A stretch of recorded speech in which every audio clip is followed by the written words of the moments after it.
কালিয়াগঞ্জ কলেজে অশিক্ষক কর্মী নিয়োগে দুর্নীতি ও স্বজন পোষণের অভিযোগ সামনে রেখে ধারাবাহিক আন্দোলনের ঘোষণা করল ছাত্র সংগঠন এবিভিপি।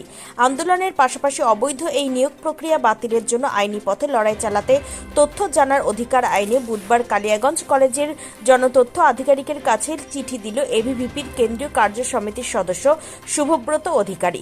এদিন দুপুরে পোস্ট অফিসের মাধ্যমে এই চিঠি পাঠানো হয়।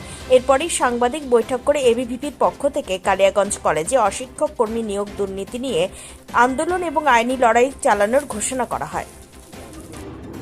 আপনারা জানেন, গত সেপ্টেম্বর মাসে কালিয়াগঞ্জ শহরে এবিভিপি প্রতিবাদে নামে এবং রাজপথে মিছিল সংগঠিত করেছিল, যে কারণে কালিয়াগঞ্জ শহরে বিগত কয়েক বছর অস্থায়ী এবং স্থায়ী শূন্য পদে যেভাবে অবৈধভাবে নিয়োগ হয়েছে তার পুঙ্খানুপুঙ্খ তদন্ত চেয়ে আপনারা জানেন কালিয়াগঞ্জ কলেজে একের পর এক শিক্ষাক্ষেত্রে স্থায়ী শূন্য পদে নিয়োগের ক্ষেত্রে স্বজন পোষণ হয়েছে।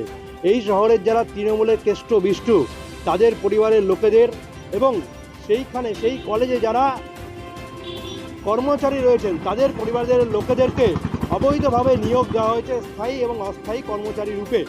সেই বিষয় নিয়ে আজকে বিস্তারিত তদন্ত চেয়ে, বিস্তারিত তথ্য চেয়ে আমি আজকে আরটিআই করলাম। তথ্য জানার অধিকার আইনে একজন ভারতবাসী হিসেবে আমি সে আরটিআই করেছি।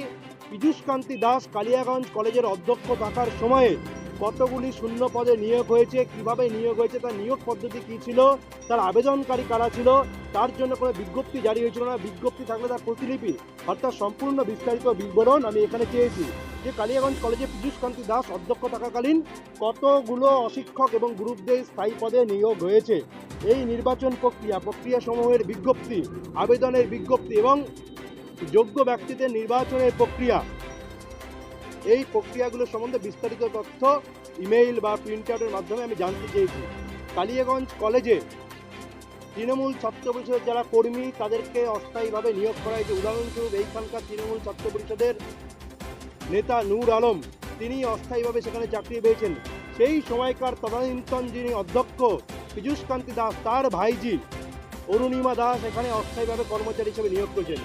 যিনি প্রিন্সিপালের ব্যাগ বইতেন তাকে অস্থায়ী থেকে পার্মানেন্ট কর্মচারী অর্থাৎ স্থায়ী কর্মচারী স্থায়ী পদে নিযুক্ত করা হয়েছে। এই যে মেধাবী ছাত্রছাত্রীদের চোখের জলকে বিসর্জন দিয়ে কালিয়াগঞ্জ কলেজে অযোগ্যদেরকে নিযুক্ত করা হচ্ছে, যেভাবে রাজ্য জুড়ে শিক্ষাক্ষেত্রে দুর্নীতি, সেই দুর্নীতির ছোট একটি সংস্করণ আমরা কালিয়াগঞ্জ কলেজে দেখতে পাচ্ছি। আমরা কালিয়াগঞ্জ কলেজে দেখতে পাচ্ছি গোটা রাজ্যে যেভাবে শিক্ষাক্ষেত্রে দুর্নীতি চলছে, সেইখান থেকে কালিয়াগঞ্জে বাদ যাচ্ছে না। এইখানকার তৃণমূল কংগ্রেসের কর্মচারী যারা রয়েছেন, তৃণমূল কংগ্রেসের যারা নেতা রয়েছেন, তাদের পরিবার, তাদের ঘরণী, তাদেরকে অবৈধভাবে চাকরি দেওয়া হচ্ছে। কালিয়াগঞ্জ কলেজের তৃণমূল কংগ্রেসের সভাপতি রাজীব শাহ, তার স্ত্রী অবৈধভাবে চাকরি পেয়েছেন। এই ঘটনা প্রমাণ করছে রাজ্যের শিক্ষাক্ষেত্রে স্বচ্ছভাবে নিয়োগ নয়, মেধাযুক্ত ছাত্ররা আজকে চোখের জলে ভাসতে হচ্ছে। আর অযোগ্য করে তৃণমূল ছাত্র পরিষদের ক্যাডারগিরি করে তৃণমূল ছাত্র পরিষদের ঝান্ডা নিয়ে ঘুরে বেড়ালে চাকরি পাওয়া যাচ্ছে। মেধা আজকে ধুলোয় লোটায়, আর তৃণমূল ছাত্র পরিষদের নেতারা, ইনস্টিটিউটের নেতারা যারা বাইক নিয়ে ঘুরে বেড়ান, তারা আজকে অবৈধভাবে দুর্নীতির আশ্রয় নিয়ে চাকরি পাচ্ছেন। আমরা এইখান থেকে আপনাদেরকে জানিয়ে দিতে চাই, আমরা আইনি প্রক্রিয়া শুরু করলাম, এর সাথে সাথে রাস্তায় নেমে আন্দোলন চলবে। গত সেপ্টেম্বরে যেমন এখানে মিছিল সংগঠিত হয়েছে, প্রতিবাদ সংগঠিত হয়েছে, আগামী সপ্তাহে আমাদের কালিয়াগঞ্জের কার্যকর্তারা এখানে এই যে নিয়োগ যাদের হয়েছে তাদেরকে অবৈধ নিয়োগ বাতিলের দাবিতে কালিয়াগঞ্জের সুকান্ত মোড়ে তারা গণস্বাক্ষর অভিযান করবেন। পরবর্তীতে আমি আবার আসবো এবং আবার এসে এই আন্দোলনকে সংগঠিত করা এবং এদের চাকরি যতদিন না বাতিল হচ্ছে আমরা আইনি লড়াই এবং রাজপথে লড়াই লড়বো এবং এই চাকরি বাতিল করার জন্য যা যা করা দরকার তারা করব। ওই জন্য যদি কালিয়াগঞ্জের, এর আগে আপনারা জানেন রায়গঞ্জে অধ্যক্ষের, আমাদের তদানীন্তন অধ্যক্ষ পীযূষ কান্তি দাসের ঘর ঘেরাও করতে, বাড়ি ঘেরাও করতে আমরা গিয়েছিলাম। তারা জনসমক্ষে বেরোতে পারবেন না এমন ব্যবস্থা প্রয়োজনে আমরা করব, কিন্তু তাদের চাকরি থেকে ইস্তফা দিতে হবে। তাদের যদি ন্যূনতম আত্মসম্মান বোধ থাকে তারা চাকরি থেকে ইস্তফা দিন এবং যোগ্য ব্যক্তিদের চাকরির সুযোগ করে দিন। বাংলার মাটিতে শুধুমাত্র তৃণমূল কংগ্রেস করার সুবাদে অবৈধভাবে চাকরি দখল করে গরিব ছাত্রছাত্রী যারা চোখের জলে যাদের মেধা ভেসে যাচ্ছে, যারা মেধা নিয়ে পড়াশোনা করছে, মেধাবী ছাত্রদের কোনোভাবে বঞ্চিত করা চলবে না। মেধাবী ছাত্রছাত্রীদেরকে মেধার ভিত্তিতে সুযোগ দিতে হবে।